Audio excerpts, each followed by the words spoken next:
Very good morning to all of you and welcome to my channel that is Easy Prep with me. Today हम coding and decoding पढ़ेंगे. It is the most important topic and इसका एक ना एक question तो आता ही है. At least एक क्वेश्चन तो आएगा ही आएगा. इसके ज़्यादा भी आ सकते हैं. इसके काफ़ी टाइप्स होते हैं, वो हम सब इस वीडियो में डिस्कस करेंगे, आधा आज एंड आधा कल.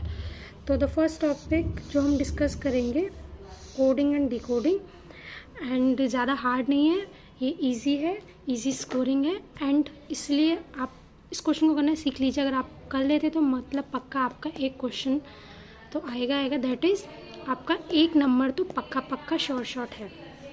तो कोडिंग एंड डिकोडिंग में ज़्यादातर अल्फ़ाबेट्स हमारे होते हैं. हमने यहाँ सारे अल्फ़ाबेट्स लिख लिए हैं A to Z, ABCDEFGHIJKLMNOP. ये तो बहुत ईजी होता है. बट अब क्या होता है कि हम एग्ज़ाम दे रहे हैं, तो जैसा कि मैंने पहले भी बोला है कि एग्ज़ाम जब भी देते हैं हमें चाहिए कि हम कम टाइम में ज़्यादा से ज़्यादा क्वेश्चन कर सकें. हमें टाइम वेस्ट नहीं करना है.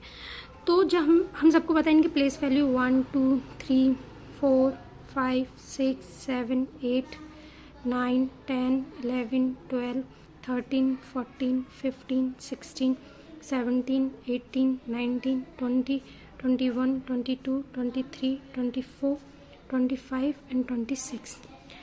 ये आपको एग्ज़ाम में लिखनी नहीं है. आप ये सोचने लगो कि आप पहले A to Z सारे लिखो एंड ये फिर उनकी नंबरिंग कर दो, हो जाएगा क्वेश्चन. बट एग्ज़ाम में आपको टाइम बचाना है. Banking is all about time management. तो हमको क्या करना पड़ेगा, इनकी सारी प्लेस वैल्यू हमें याद रखनी पड़ेंगी. मतलब ओरली याद हो जाए. जैसे हमसे कोई पूछे S19, हमारे दिमाग में S को देख के डायरेक्ट 19 आए. तो पहला है इम्पॉर्टेंट कि हमें इनकी प्लेस वैल्यू याद रखनी है. दूसरा हमें इनके अपोजिट्स याद रखने हैं. दूसरा हमें क्या करना है, इनके अपोजिट्स याद करने हैं. दैट इज़ एक अपोजिट क्या होता है, Z.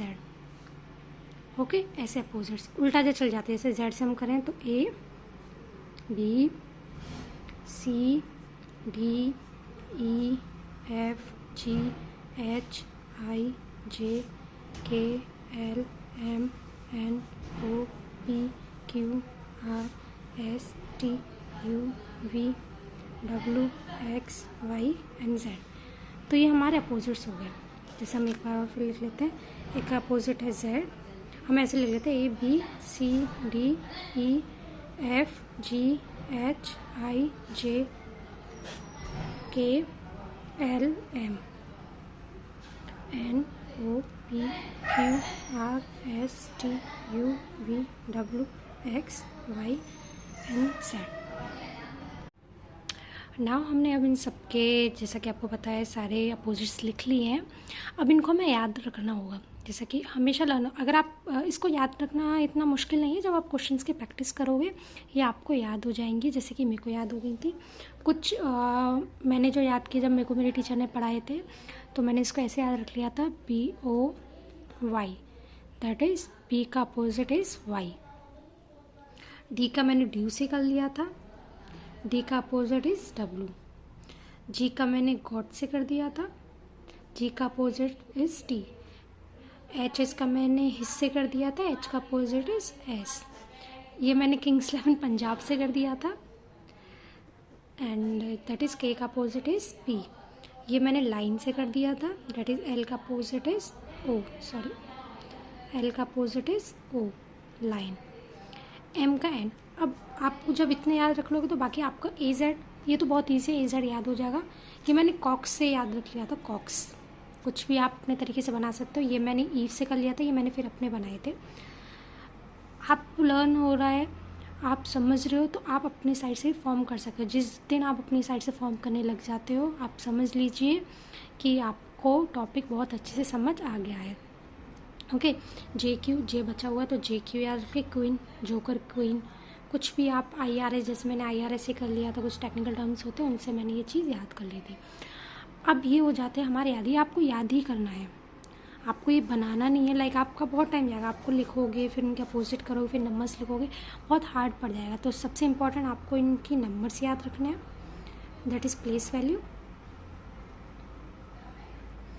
एंड सेकंड इनके आपको अपोजिट्स याद रखने. A का Z, B Y. एंड इसको आप एक बार पढ़िए, फिर रिवाइज़ करिए एंड क्वेश्चन पे फिर अप्लाई कीजिए। ABCD लिखने की कोशिश मत करिए, याद करने की कोशिश कीजिए, अपनी साइड से थोड़े मेथड्स बनाइए कि हम कैसे याद रख सकते हैं अपोजिट्स। क्वेश्चन इसी बेसिस पर आएंगे, ज़्यादातर आते हैं। ओके, तो लाओ हम यहाँ फर्स्ट क्वेश्चन ले लेते हैं कि क्वेश्चन किस तरीके से आ सकते हैं, क्या इंपॉर्टेंट होती है। WILD, wild.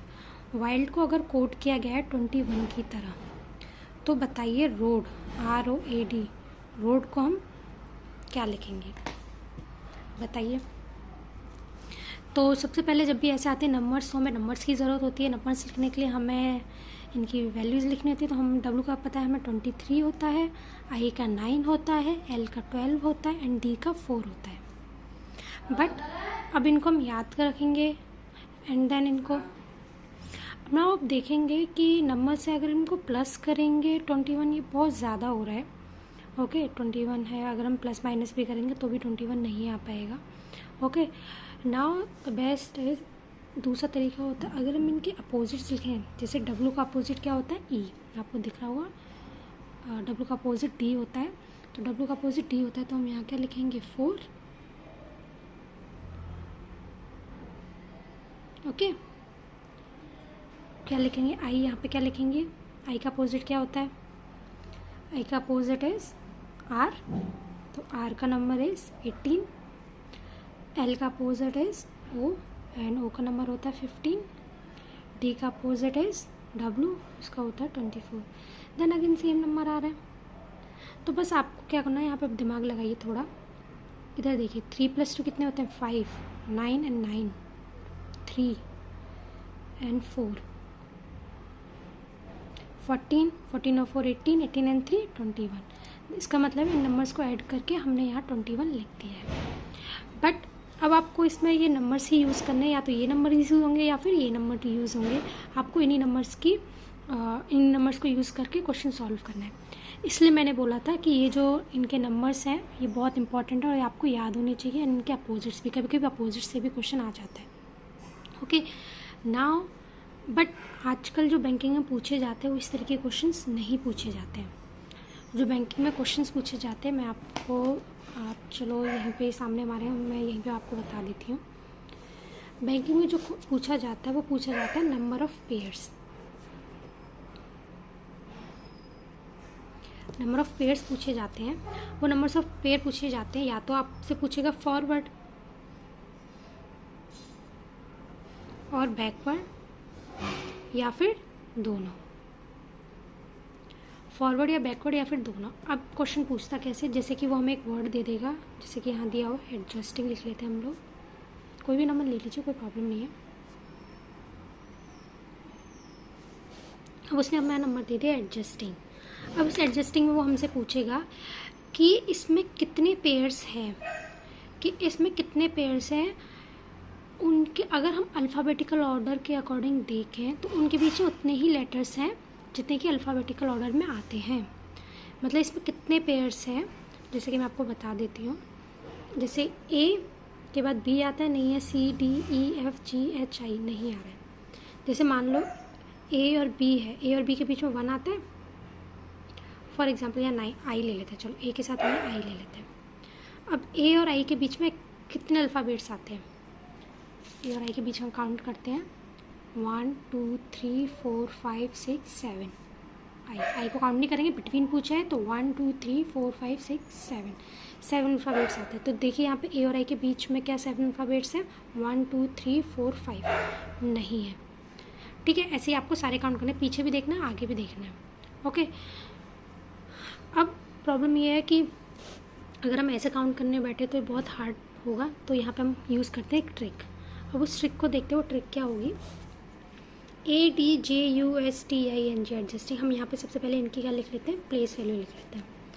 That is A की प्लेस वैल्यू कितनी है 1, D की 4 है, J की 10 है, U की 21 है, S की 19 है, T की 20 है, I की 9 है, this is 14 and this is 7। ये बहुत ईजी होता है इनको याद करना। मेरे को याद हो गए क्योंकि वो प्रैक्टिस से आ जाते हैं, इसलिए मेरे को याद है ना। अभी बहुत इजी हो जाता है इनको सॉल्व करना। अब ये मैं आपको अल्फ़ाबेटिकल ऑर्डर में बता रही हूँ, कभी कभी नंबर से भी पूछ लेता है। अब हम देखेंगे फॉरवर्ड। मैंने नंबर्स इसलिए लिखे क्योंकि नंबर्स बहुत ईजी टू काउंट होते हैं। फॉर एग्जाम्पल 1 से स्टार्ट करेंगे। यहाँ 1 है, 2 3 4 5 6 7 8 9, कोई पेयर नहीं बना।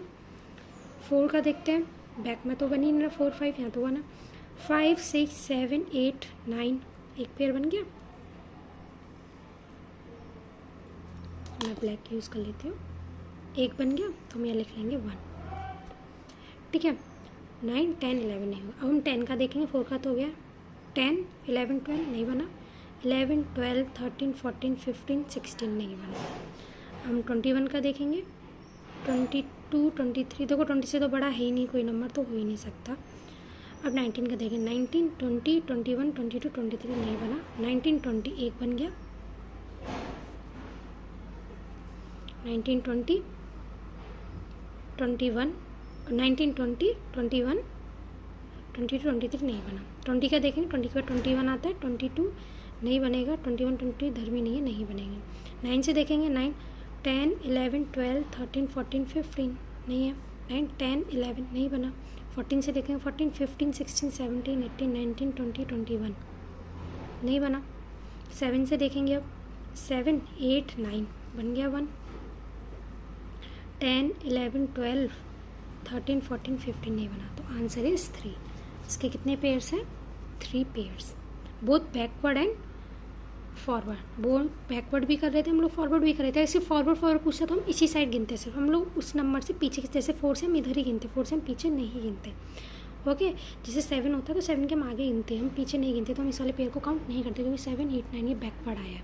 ओके, तो ये तरीका होता है एंड ये बहुत ईजी होता है। ये अभी थोड़ा मैंने आपको समझाया इसलिए आपको लॉन्ग लग रहा होगा, बट ये करना बहुत आसान होता है। It is very easy and solve. तो आई होप ये आपको वीडियो पसंद आई होगी, तो प्लीज़ प्लीज़ प्लीज़ लाइक करिए, इसको सब्सक्राइब करिए मेरे चैनल को, एंड प्लीज़ ऐसे ही सपोर्ट करिए। एंड आई होप आप सिलेक्शन ले लोगे। ये बहुत इजी है, क्वेश्चंस बहुत इजी हो जाएगा। आप अगर इसको सॉल्व कर लेंगे तो आपका 1 नंबर पक्का है। एंड आपको पता है मैंने एग्ज़ाम्स दिए तो मुझे पता है एक नंबर की बहुत वैल्यू होती है। And this is a kind of miscellaneous question, ये आता ही आता है एंड आप इजीली स्कोर कर लेंगे। तो प्लीज़ अगर आपको वीडियो अच्छी लगी है तो सपोर्ट करने के लिए प्लीज़ लाइक करिए। हम इसका पार्ट 2 भी लेके आएंगे जिसमें हम पढ़ेंगे Chinese coding. Okay, thank you.